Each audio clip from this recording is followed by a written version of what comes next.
All right, so now we're looking at section 4.3 and 4.4, which is going to be our transformations that are rotations. So let's go ahead and get started. So let me change my ink. All right, so rotation. A rotation is a transformation in which the figure is turned about a fixed point called the center of rotation.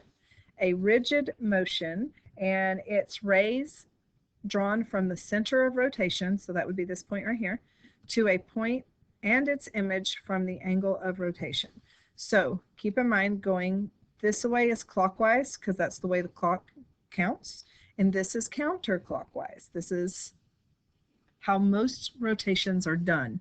So we're usually going to be going counterclockwise whenever we are doing a rotation because that's the way the coordinate plane goes. Because you got coordinates 1, 2, 3, and 4. So if you think about your coordinate plane, you go in a counterclockwise motion. All right, so on the next page, we're going to graph the image of the polygon after a rotation.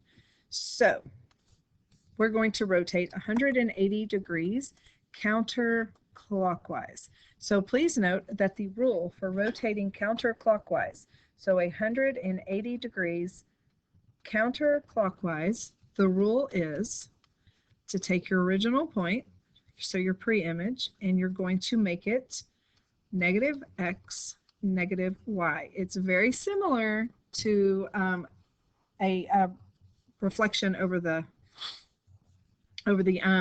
negative x, but it's not. It's very similar though, so it's easy to get them confused. So what we're going to do is we're going to take points J, K, L, and M, and we are going to do this rule. So the first thing we're going to do is we're going to find the original points. So these are our original points. So point J, so this is 2, negative 2, 4. So negative 2, 4. And the rule says to change the signs. Keep the order, change the signs. So negative 2 becomes 2, and 4 becomes negative 4. So now I'm going to go 2, negative 4. So there is my J prime. Then I'm going to do the same thing to K. So K is located at negative 5, 1. So negative 5, 1. L is at negative 2, negative 2. And M is at 1, 1. All right, so just change the signs on everything. So that's going to be 5, negative 1. This is going to be 2, 2. And this is going to be negative 1, negative 1. And that's how easy it is to rotate. All you got to do is follow those rules. It just makes life easier when you follow the rules. All right, so 5, negative 1. So 5, negative 1 is going to put me right here at K prime. 2, 2, 2, 2. So that's going to be L prime. And negative 1 is going to put me about right here. And that's my M prime. And then I'm going to connect my dots.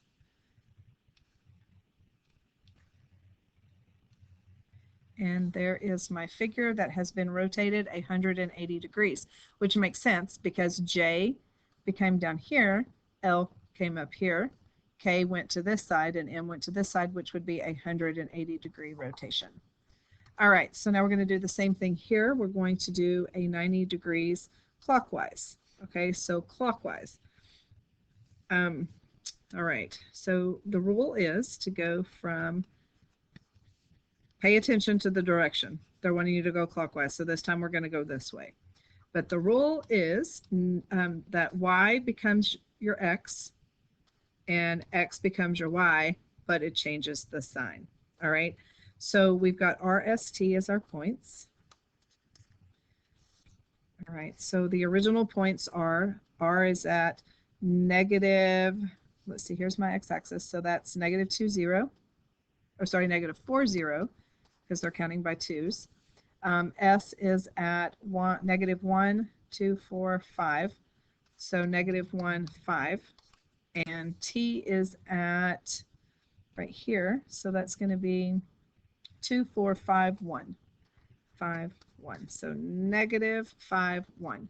So the rule is flip places.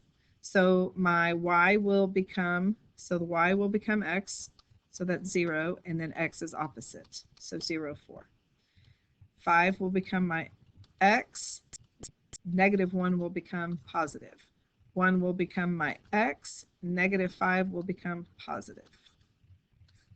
All right, so those are new points. So if I plot them, 0, 4, so 0, 4 would be here, and this is r prime, s prime, and t prime, I forgot that. So 5, 1, and 1, 5. And then if I connect my dots, there's your new triangle. So it took a nosedive, basically, 90 degrees. Boop. All right, now we're going to go 270 degrees counterclockwise, so we're going back the other direction. So the rule is, and remember all your rules are on that formula chart, so the rule is to y negative x. Please notice that this is the exact same rule as 90 degrees clockwise. So 270 degrees counter is equal to 90 degrees clockwise. All right, so we're going to do the exact same rule again. So we have points A, B, C, and D. And I'm not going to plot them. I'm just going to do the math part, okay? So point A is at 1, 4. Point B is at 4, 3. C is at 3, 1. And D is at 1, 2. The rule is trade places, make x opposite. So this is going to be 4, negative 1. 4, negative 1. Your y value becomes x, so that's 3. X changes signs. Y value becomes your x. The old x changes signs. The y value becomes your x. The x value changes signs.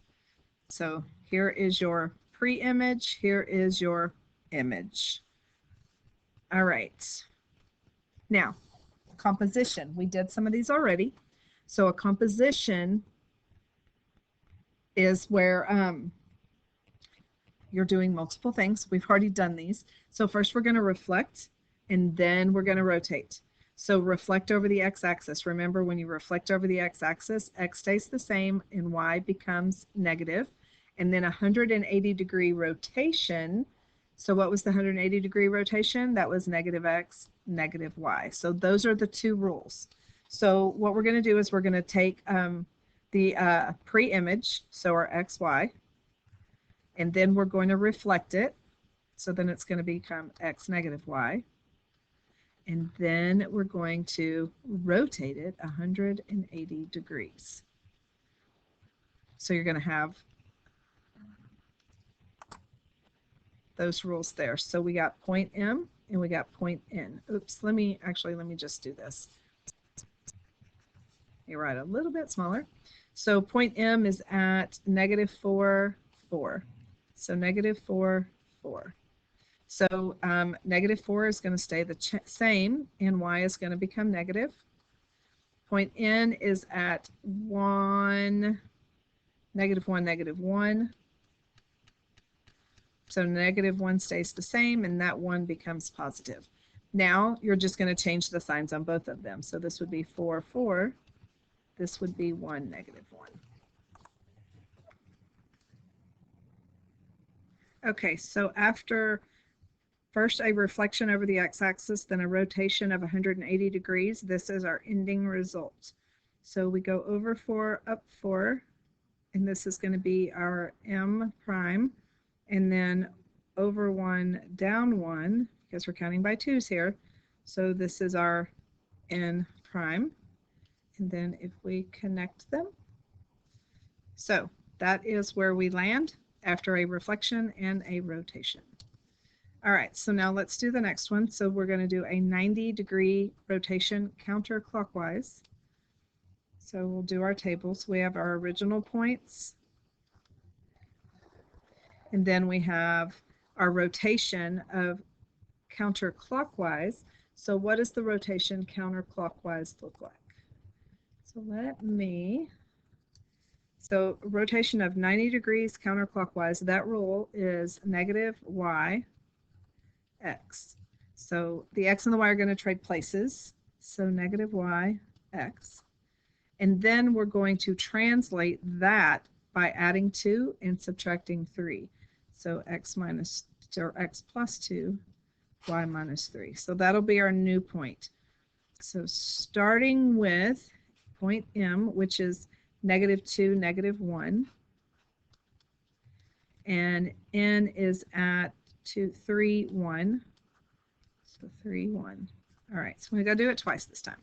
All right, so the first thing the rule says is for them to switch places, and y is going to be opposite. So -1 becomes 1, -2, and then these two switch places. So it's going to become -1, 3. So they switch places, and then the y is opposite. Now take this point and add 2. So 1 plus 2 is 3. -1 plus 2 is 1. And now -2 minus 3 is -5. And 3 minus 3 is 0. So our ending result is 3, -5. So there's our M prime. And 1, 0. 1, 0. So there's our N prime. And there's our ending result. So after a rotation of 90 degrees, and then a translation, if we're rotating 90 degrees, we're obviously going to be making a right angle, so it does look like the letter T. All right, and then the last one here, we're going to take this point, and we're going to rotate 270 degrees clockwise. So that's going to be the same thing as 90 degrees counterclockwise. So this point, this is still going to be the same rule. Let me move this. Let's just slide it over here. And then we're going to reflect. So we have our original point. And then, oh goodness, not again. All right, so we have our original point. Let's try this again. And we have our rule of 90. And then reflect over this line. So remember, when you reflect over this line, the x and the y just trade places. So you'll take this answer and that'll just trade places. So this time M is at 3, 4, and N is at 3, 1. All right, so they trade places. So this is going to be -4, 3. Trade places, so -1, 3. So trade places and make the first opposite. Now they're just going to trade places. So now this is going to be 3, -4, and this one's going to be 3, -1. All right. So it can get a little tricky if you're not paying attention. All right, so rigid motion. Rigid motion is a transformation that will keep the same length and angle measure. So that means it's going to stay congruent. Okay, that means it's going to stay congruent. It's also called an isometry. It's also called a congruence transformation, which is why it stays congruent. Maps lines to lines, rays to rays, segments to segments. So translations, reflections, and rotations are all examples of a rigid motion. So they are all considered congruent transformations. They will not change in size. So one other thing, right, real quick, make sure that we know, we haven't gotten here yet, but just to keep you posted, dilation is not a rigid motion. All right. So now, a line of symmetry. A line of symmetry is a line that a figure can be mapped onto itself by reflection. Think of a mirror image. So, for example, a line of symmetry. So if I were to draw a line of symmetry right through here, this point maps to this point. So how many lines of symmetry does this figure have? Well, I could draw a line through here, and it's still the same. I can draw a line through here, and it's still the same. So there are only 2 lines of symmetry. Now over here, I can draw, I'm going to do this. So I can draw a line through here, here, and here, and it all will fold up together. But I can also do it through all of the corners, and it's all going to match up. So this one has 6 lines of symmetry. This one, it's a circle, so no matter what you do, it has an infinite number. This one here, however, there's only one line where it's going to draw and be the same. Okay, so point symmetry. A figure has point symmetry if the figure is mapped onto itself by rotating the figure 180 degrees about a center point. This means it looks the same upside down. So if I flip this upside down, so if I rotate it around this point, flip it upside down, it's the same. Rotational symmetry is a figure has rotational symmetry if the figure is mapped onto itself by rotating it 360 degrees about a center point. So if I take this little figure and I rotate it all the way around, this is still going to be the same thing. So that would be rotational symmetry. We're going to look more at line symmetry than the others, so don't get too overwhelmed by those two. All right, a figure in the plane has rotational symmetry when the figure can be mapped onto itself by rotating 180 degrees or less about the center figure. The point in the center of the symmetry, the point is in the center of the symmetry. Note that the rotation can be either clockwise or counterclockwise. So determine whether the figure has rotational symmetry. If so, describe any rotations that map the figure onto itself. So if I were to take this, I could rotate this, and this corner would match here, this corner would match here, and so on. So this is, yes, it has rotational symmetry because I can turn it. So rotational symmetry. This one, no rotation.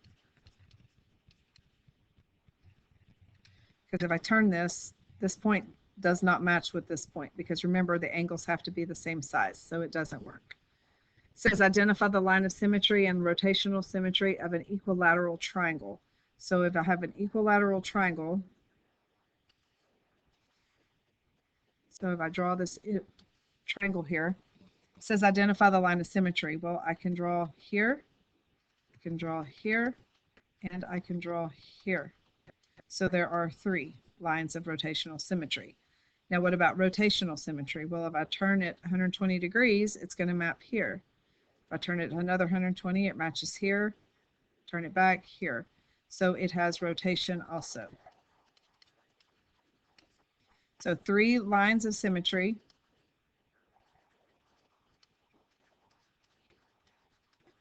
And it has rotation symmetry as well. All right, last part. It says to describe a congruence transformation that goes from PQR to STU. So looking at your points, P, Q, and R. So my original points, so P is located at, let's see, 2, 3, 4, 0. Q is located at 2, negative 3. And R is located at 5, negative 4. Now the primes, so let's see, point S, T, and U. So S is located at negative 4, negative 5. T is located at negative 2, negative 2. And U is located at negative 5, negative 1. So what happened? So as I look, I see that my X's are the same, but it's opposite, opposite, and opposite. So that means X becomes opposite. Now what happened to the Y value? So I took this Y value and subtracted 5. I took this Y value and subtract 5, it didn't work. If I take this Y value and subtract 5, I don't get negative 1. But what if I did negative 0 minus 5? So negative Y minus 5. A negative 3 would be plus 3, and plus 3 minus 5 is negative 2. What if I did minus negative 4? That becomes positive 4. Positive 4 minus 5 is negative 1. So your rule is negative y minus 5. So that is describe the congruence transformation.